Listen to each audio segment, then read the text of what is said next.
자, 메리 크리스마스. 자, 성탄의 기쁨이 이곳에 있는 여러분들 가운데 가득하기를 원합니다. 오늘 성경 본문은 유다의 제12대 왕 아하스 시대의 역사적인 상황과 관계가 있습니다. 당시 고대 근동의 역학관계는 이 팔레스타인 동북쪽에 위치해 있던 아수르를 중심으로 모든 것이 재편되고 있었습니다. 아수르는 당시 제국을 통치했던 디글랏빌레셋 3세의 지휘 아래 서남쪽으로 세력을 뻗치고 있었는데, 그로 인해서 북이스라엘과 아람은 반아수르 정책을 취하고 있었습니다. 남유다는 외교 정책을 확실하게 하지 않고 있으면서 북이스라엘과 아람 연합국으로부터 그 연맹에 합류해서 아수르를 대적하자는 그러한 제안을 받게 되죠. 그러나 이 남유다의 아하스 왕은 세 나라가 동맹해봤자 지금 거대하게 이제 강성해지는 아수르를 이길 수 없다는 것을 생각했는지 정치적인 판단에 따라서 두 동맹국 아람과 북이스라엘의 제안을 이제 거절해 버리게 됩니다. 그러면서 아하스는 내심 이러한 두 동맹을 거절한 그러한 배경에는 아마 아수르가 자기들을 보호해 줄 거다라는 그런 어떤 생각을, 기대를 갖고 있었던 것 같습니다. 이 일로 인해서 북이스라엘과 아람은 동맹군을 만들어서 남유다를 침공하기에 이릅니다. 북쪽 유다 지역이 순식간에 점령이 되고 그리고 수도 예루살렘까지 정말 풍전등화와 같이 침공하기에 이르게 된 거죠. 유다 왕 아하스와 백성들은 이 북이스라엘과 아람 동맹군들의 연합군의 침략 소식을 듣고 두려움에 빠졌습니다. 이제 이스라엘이, 예루살렘이 조만간에 그 두 동맹군으로 인해서 멸망될 것 같은, 완전히 파괴될 것 같은, 침공을 당할 것 같은 그런 어떠한 두려움이 엄습한 거죠. 그래서 성경에 보면은 그들의 이 침략 소식을 듣고 유다 왕 아하스와 백성들이 이 표현을 어떻게 하냐면 사시나무같이 몸을 막 나무가 떠는 것 같이 떨었다라고 성경에서 이제 말씀해주고 있습니다. 이런 어떤 절대절명의 위기 속에서 이제 이사야 선지자가 하나님의 계시를 받고 아하스에게 와서 이제 말씀을 전하게 됩니다. 아하스에게 어떻게 전가하냐면 결코 두려워하지 말고 낙심하지 말라라고 이제 전언을 하는 거죠. 그러면서 이 두 나라는 그저 연기나는 부직갱이 그루터기에 불과하다. 아무것도 아니다. 요란하기만 요란하지. 그냥 연기나는 그러한 어떤 그루터기에 불과하다라고 이야기를 하는 거죠. 이사야 7장 4절에 보면은 이렇게 기록되어 있습니다.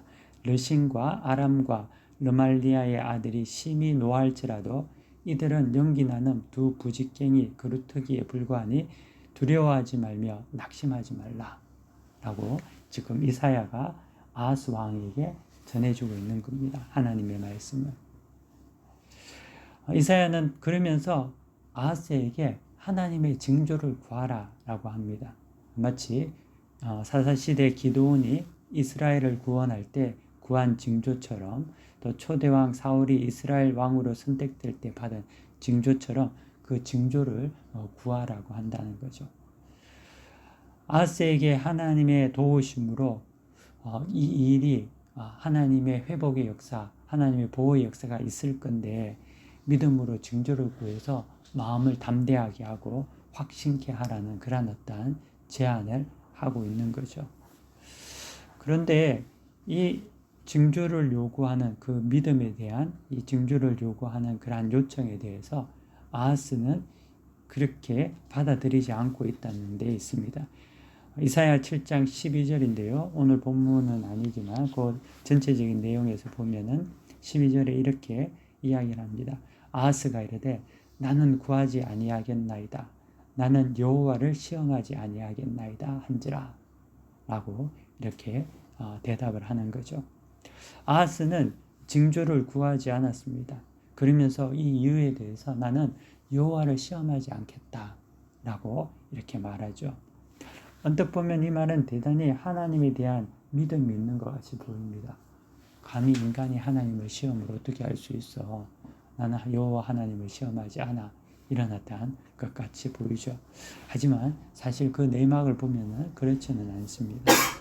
아하스는 그 당시 이방 사람들의 가정한 일을 본받아서 자기 아들들을 몰렉신에게 불태워드리는 그런 악행을 저지른 이스라엘의 유다 역사상 가장 사악한 왕 중에 하나로 꼽히는 왕이 아하스라는 사람이었습니다. 그가 징조를 구하지 않고 하나님을 시험하지 않는다는 것은 그 마음의 선한 양심이나 회개 그리고 겸허함 때문에 그 말을 한 건 아니었다는 거죠. 타락한 양심이 하나님의 구원의 소식을 들었을 때 나타나는 반응들이라고 볼 수 있습니다. 불편함과 가책과 그에 따른 번민 가운데서 자존심으로 인한 배척과 거부라는 거죠. 이는 그가 절대절명의 위기 가운데서도 여전히 하나님을 의지하는 믿음이 없다라는 것을 속이면서 가식적으로 표현한 그런 듯한 모습이었다는 거죠. 겸손한 순종과 겸손을 위장한 거부를 구분해야 할 필요가 있습니다. 어떤 이는 나 같은 죄인이 어찌 하나님을 믿을 수 있겠습니까? 하나님께 나아갈 수 있겠습니까? 라는 그런 어떤 말을 하죠. 이는 성령의 역사가 아니라 사단의 역사인 거죠. 성령의 역사는 말씀에 자복하고 순종하는 것이지만 사단의 역사는 말씀을 거부하면서 스스로 겸비한 척, 겸손한 척 한다는 겁니다. 아하스는 결국 하나님을 의지하기보다는 아수르를 의지하려고 했고 그 결정을 하게 되는 겁니다. 사실 여호와 하나님께서는 이런 아하스에게 구원의 징조를 보여줄 필요가 없는 거죠. 여러분은 어떻게 생각합니까? 이렇게 못돼 먹은 아하스한테 하나님께서 굳이 구원의 징조를 보이면서 그를 구원하겠다 약속하실 이유가 있을까? 그런 의무가 전혀 없죠. 구하지 않는 징조, 불신앙과 거만한 자에게 하나님께서 구원을 선포할 이유가 전혀 없다는 겁니다. 그럼에도 하나님께서는 임마누엘의 징조를 주신다는 것은 은혜라는 겁니다. 오늘 성경 본문 말씀 사도행전 이사야 7장 14절 말씀 우리 함께 한 목소리로 다시 한번 읽읍시다. 시작. 그러므로 주께서 친히 징조를 너희에게 주실 것이라. 보라 처녀가 잉태하여 아들을 낳을 것이요 그 이름을 임마누엘이라 하리라. 아멘. 이 말씀은 700년 후에 예수 그리스도께서 탄생하실 때에 마태가 인용했던 그러한 예수 그리스도 메시아 탄생에 대한 그러한 어떤 징조이기도 합니다. 하지만 또한 이 말씀은 타락한 아하스 또 그 남유다의 백성들에게 보여주는 하나님의 구원의 메시지이기도 한다는 거죠. 하나님께서는 타락한 인간들을 구원하시기 위해서 예수님을 보내셨습니다. 이 말은요, 아하스 같은 그 악독한 사람조차도 구원의 대열에서 제외되지 않는다는 것을 말해주고 있는 거죠. 임마누엘의 하나님이라는 그 뜻 안에는 모든 자들에게 하나님의 은혜가 늘 있다라는 것을 이제 증거해주고 있다는 겁니다. 오늘은 이 배경의 말씀을 가지고 임마누엘의 뜻을 두 가지 정도로 묵상하면서 나누고자 합니다.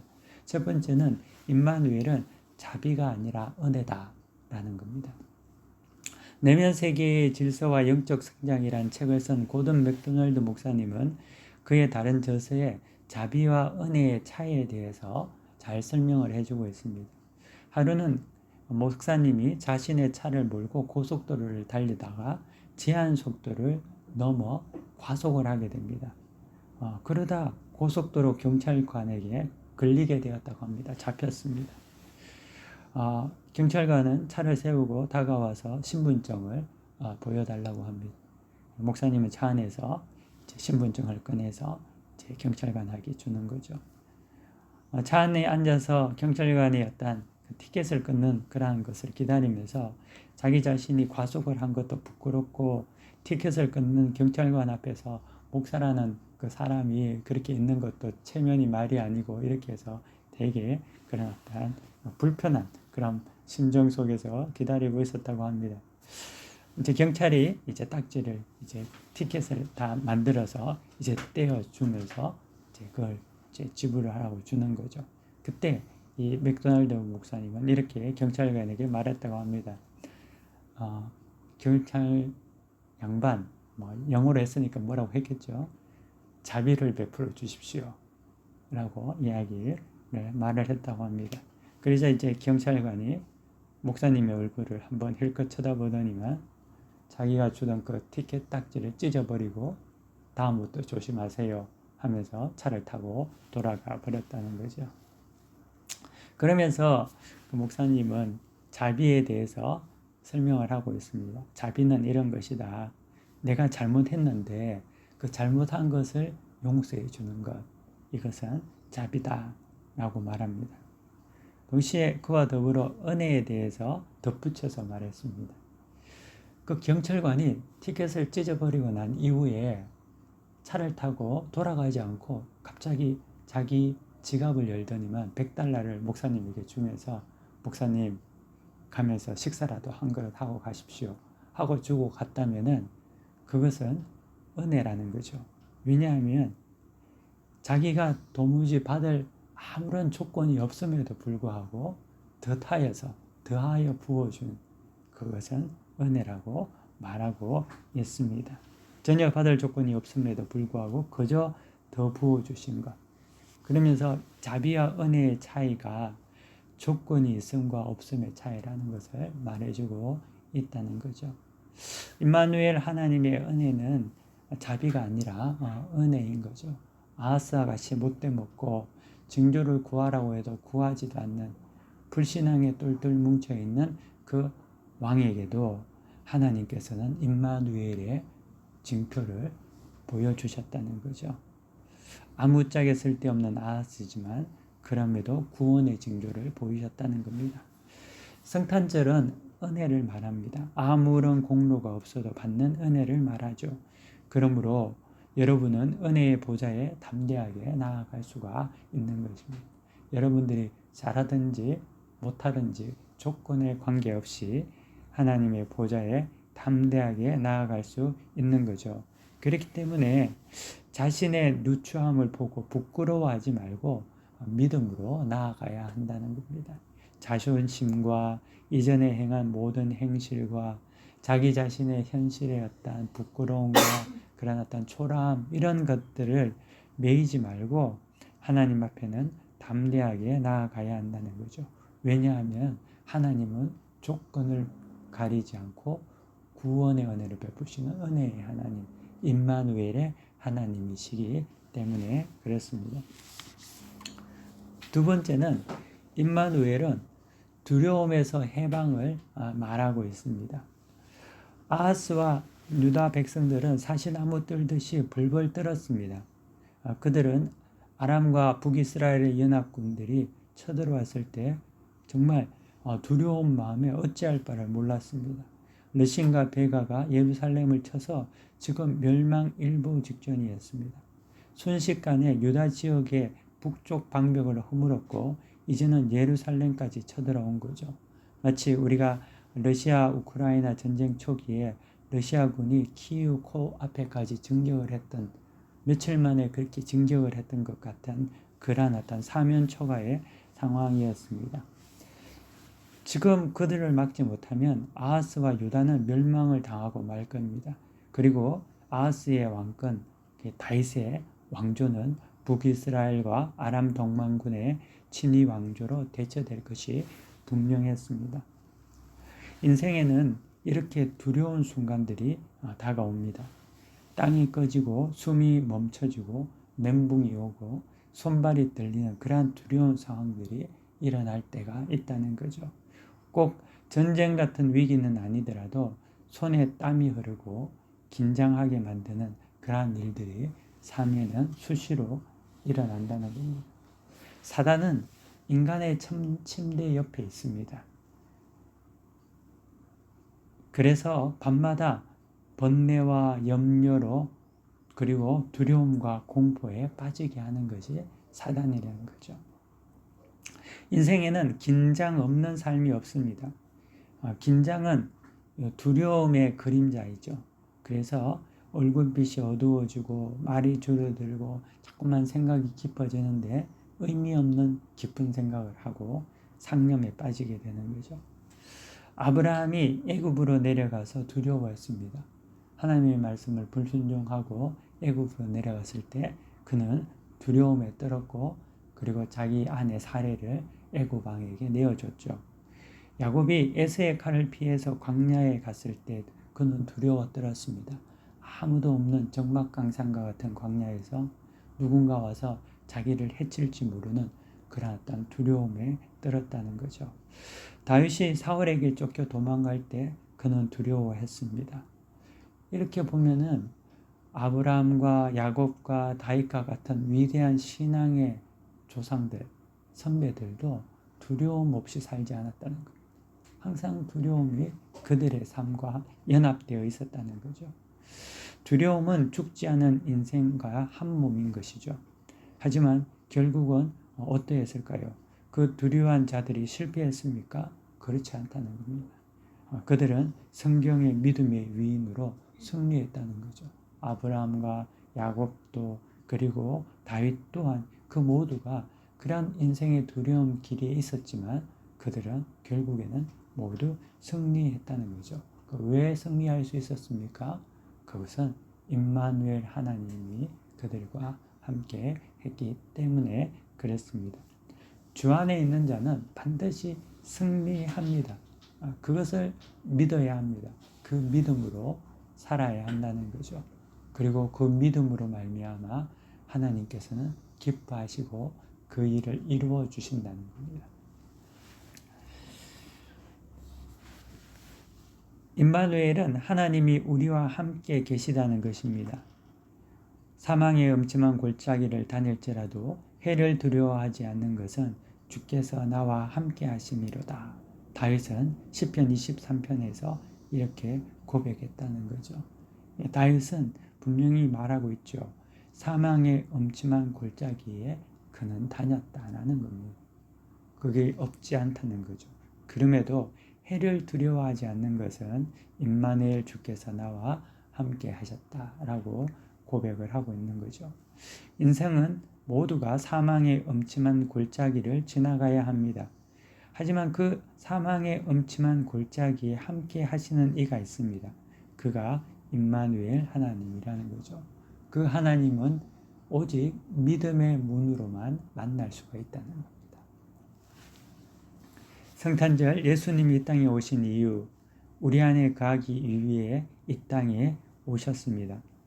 여러분 안에 어찌할 수 없는 두려움과 공포와 염려를 예수님께서 함께 하심으로 그것을 승리케 하기 위해서 이 땅에 오셨다는 거죠. 그리고 그분의 빛과 소망으로 승리케 하기 위해서 오신 것입니다. 그래서 그분의 탄생은 우리에게 기쁨이 되고 평안이 되고 찬양이 되고 감사가 되는 것이지요. 여러분 안에 오신 임마누엘 하나님을 받아들인다면 모든 것이 합력하여 선을 이룰 것입니다. 이 믿음을 가지고 여러분들이 성탄의 기쁨을 누리기를 원하고 또 새로운 한 해 시작하는 새해를 준비하면서 이 믿음으로 승리하시기를 바랍니다.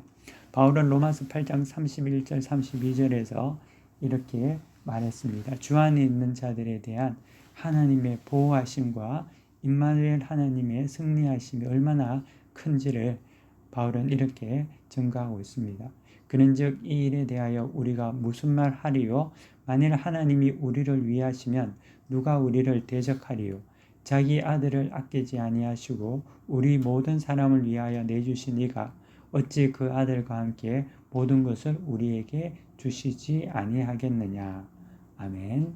자, 우리 다 함께 말씀을 기억하면서 잠시 묵상하며 기도하는 시간을 갖겠습니다. 함께 기도하겠습니다.